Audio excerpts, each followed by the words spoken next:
particular order. Hello and welcome back again to SharePoint Television. My name is Caroline Gatimu and I work for Microsoft IT in the Discovery and Collaboration Group.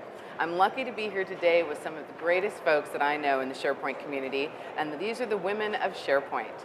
I'm happy to be here, and in case you're not here live at the segment as we're taping, you can catch highlights from this on Channel 36 in your room later on. So right now I'd like to introduce you to these amazing folks. Ladies, welcome. Thanks to the Women in SharePoint panel. Thank you. You're welcome. I'm glad you're here. Why don't you go ahead and introduce yourself to the folks who may not know you. My name is Kathy Du. I am a SharePoint MVP, a consultant at Planet Technologies, and one of the founding members of the Women in SharePoint group. I'm also the national board leader for Women in SharePoint. So it's really exciting to be a part of it. Yes, and we're so glad that you're here. Yes. We love Women in SharePoint. Susan? I'm Susan Lennon. I work for Microsoft Consulting Services. I'm a senior consultant on the Navy team, and I'm a founder of SharePoint Saturday, and I've been running a user group for 17 years, and I'm involved with women in all kinds of technology for lots of years. So I'm glad to be here too. Great, thanks Susan. Debbie? My name's Debbie Ireland and I'm from New Zealand. I'm a SharePoint MVP and I run the Asia Pacific SharePoint portal, www.sharethepoint.com, and organise conferences down that way. So, yeah. That's excellent. Well, I think this is the first year that Microsoft has put so much effort into the community aspect of the SharePoint community, but all of us have been involved in it, for quite some time. So, Kathy, do you want to tell us a little bit about how Women in SharePoint came to be, the organization? Certainly. When I started out working in IT, I actually transitioned over from working in advertising, and I was surprised when I came into the SharePoint community. My dad had been a computer science professor, so I was fairly used to having a low number of females in it. And when I joined into the SharePoint community, I was really surprised by the number of females that were in the industry and how supportive they were, and people encouraging me to participate in the community and become active. So myself, along with a few other people, Becky Isserman, Lori Gowan, and a few others, decided that it might be great to form a Women in SharePoint group, much based off the Women in Technology groups, but with a little bit more SharePoint focus because there are so many different roles, and that's kind of where it started from. That's really great. And how long has that been now? We've been working on it for 3.5 years. 3.5 years. I was going to say 3 or 4 years. Yeah, Yes. a lot of work goes into that. And Susan, I know you do so much work with SharePoint Saturdays as well as women in technology in general. What do you see about the women who are in this industry that's a little bit different than what you might encounter in other parts of the technology sector? Well, the first thing that's most obvious is just the numbers, and maybe because it's a collaborative tool. But there's also so many different avenues, so you don't have to be just pure IT pro or pure dev. There's design, business users, end users. It's so wide, and SharePoint's such a broad product. It opens up the avenue to a lot more people. So I think that helps, but you can definitely see the difference if you go to a True Code camp or Tech Ed or SharePoint conference. And the number of women, as you get to SharePoint, just explodes compared to many of the other IT conferences and organizations that are out there. So that's encouraging too. It's very true, and it is encouraging. It's great to see that we have a home and we have a place. What do you see on the international stage, Debbie? I know that's from a wonderful place. Definitely SharePoint compared to, I go to the Microsoft Tech Ed events in Australia and New Zealand, and I think they get less than 5% female attendance there, and at all the events that we manage in the Asia Pacific region, we get around 26 to 30% female, and again, I think it is because of the reasons that you've said. It's more the business side of technology. It's the females that seem to do a pretty good job at bridging that gap, perhaps, and just a lot more roles and so forth involved. So, yeah. Well, collaboration, social, right? There's a lot in SharePoint design, branding that typically transcend the other gender.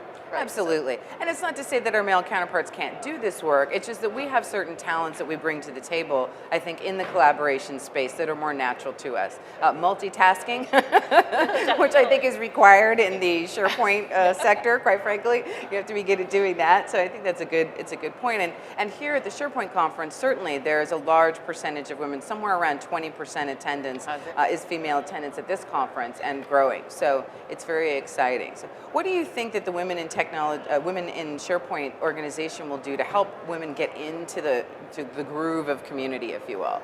So one of the things that we have as one of our kind of mantras, one of our missions as a part of the Women in SharePoint group is in itself, is to mentor and to kind of help to guide women in getting into the community. So we try a lot of getting people, encouraging them to get together, form little groups, do little mini sessions, get together, start speaking, and help each other to support. I think that's really true, and the natural tendency we have to support each other is really useful in this community because it's such a deep technology. And Debbie, overall, do you think? And I want to ask the entire panel this: what obstacles have you encountered in your technology career as you've come into SharePoint? As a woman, do you think there are differences or difficulties you've had to overcome? To be honest, I don't think I've encountered too many. I don't know whether I'm a fortunate one, but I've just sort of rocked and rolled with whatever I've wanted to and taught myself whatever I've wanted to do, and I'd say that's a good thing. And I think it's all about attitude anyway, no matter what you do. So, and having the belief that you can do it. So I can't really think of anything majorly that stopped me as a female or not. So, Yes, it's about self-confidence. Absolutely, is. believe it. Hard work achieve pays it. off. Yeah. So I've been over 30 years in IT.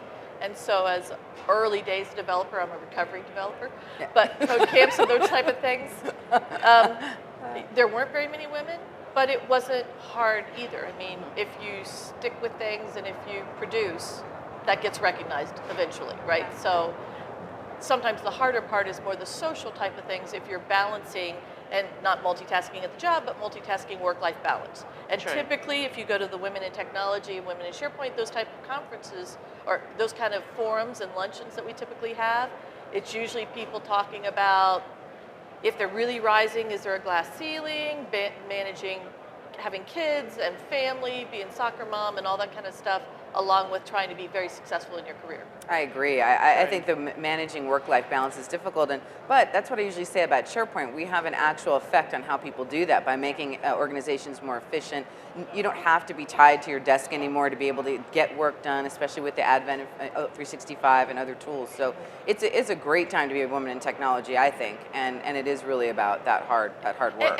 But I see as time goes on, right, there has been a more coming together of everybody, right? And even for the company we work for, we struggle with work-life balance, and it's not just for the women, right? It's the entire company, and everybody is working very, very, very hard, and then trying to figure out how to have a life as well. So I actually think the point about the ability these days to be able to work remotely is amazing. I mean, I work from home. I have women that have returned after having children and so forth. I have a child myself, and just I can work from anywhere. I can be anywhere in the country, anywhere in the world, and be able to do what I want to do. And actually, SharePoint's perfect for that. So, that's a good part of it. sometimes it takes educating some of our customers, though. Absolutely. I have some customers that, well, they just like to have that personal touch. Yeah. They do, and I think it's a balance because there isn't any replacement for being able to have one-on-one conversation with the real human being, even with video, even with Link, even with all the amazing tools we have. So it is a balancing act, but certainly a good deal of what I do, I can do from anywhere in the world, and I appreciate that. That flexibility is important. So what do you think is next for Women in SharePoint, the organization? Oh, for the organization itself, our next steps, we've really been working to get local groups formed. And so currently we have a really thriving group in the federal area in DC, and they host a great number of events. They even have monthly meetings, so we've been really excited to see that form and grow. We have a thriving group in Denver, Colorado, and so seeing that group form and thrive, and it's been really exciting for me. We've been participating with some other conferences and events, and out of that we've had groups start to form. So I just, in the last couple of weeks, we got a group forming in Boston, and having them working towards their start date of January of 2013 to get their group up and running, and some people interested in doing them in California and other places. So we're really looking to really take it beyond a national level and get into those local areas and let the women in those areas start to form and to help support each other. And then just being able to get more word out there and go to different events and participate and help to mentor and do all of that. That's so exciting. So if someone sees the highlights from this and they want to get involved, how do they get involved? All you have to do, you can go out to the website. It's womeninsharepoint.org, or you can tweet. It comes to me at womeninsp. and I can help guide you away, or you can contact me directly and I can help you get started and find out more information, even connect with other people in your area. That's excellent. Yeah, I think being empowered regionally is so important. It is so important, especially for these groups. We've noticed the Denver group and the DC group, they have different needs from a membership perspective and what they need and how they want to meet, how often they want to meet, different things that they want to do and events. And so it's really great to be able to give the local groups that flexibility to jump in and really customize their Women in SharePoint group to what their community needs. Have you found that, Susan, with SharePoint Saturdays, that the different regions need to do different things? Well, that's and one the of our women premise, in them? right? Is that every SharePoint Saturday should serve its particular audience, and so their degree of how advanced are they, and what their industries are, that type of thing. So that's really one of its premises, is that it shouldn't be this universal. Everyone is run uniquely and individually by that particular community, and it's about serving the community. So it should be tailored to a particular region. And absolutely. We definitely based a lot of the Women in SharePoint model off the success of the SharePoint Saturday groups, and I've been involved with quite a few of those SharePoint Saturday events and seeing how they grew. And so the national board is really there as just an advisory board. Like, I'm there to help keep it going and to come out and speak and interact and group people together and introduce them and kind of do that facilitation, but it's a lot based off that SharePoint Saturday mentality.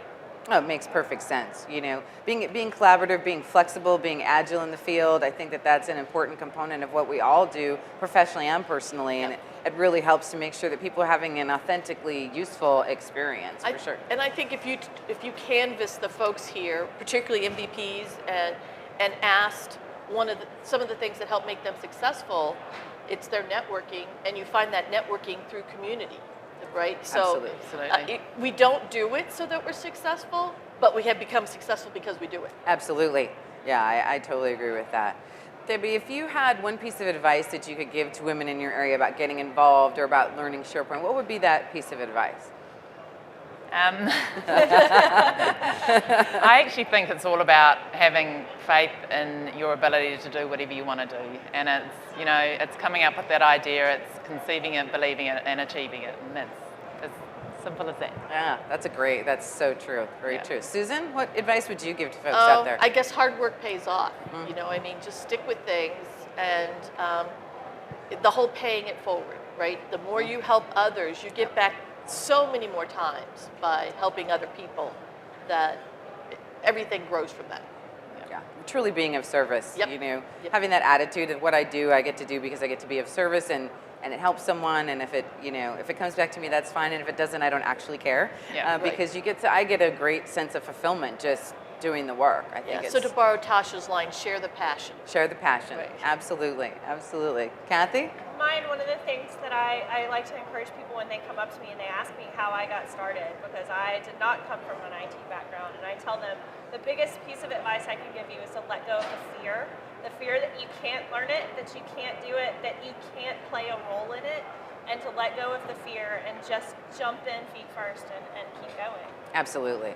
And I tell people the same thing, and I tell them, find the thing that you are enthusiastic about, right? Enthusiasm is so important. I think it's a management principle. When you find enthusiasm, you find really well-performing teams, and there's something for everyone in the SharePoint community. If it thrills you to write code, you can do that. If you like talking to business people and stakeholders and figuring out business process solutions, you can do that as well. There's nothing here that you can't do if you apply yourselves. Absolutely. Do what you love what you do. Absolutely, yes. And we have 3 great examples of that here. Ladies, thank you so much for coming to our panel. Thanks for It having was me. amazing.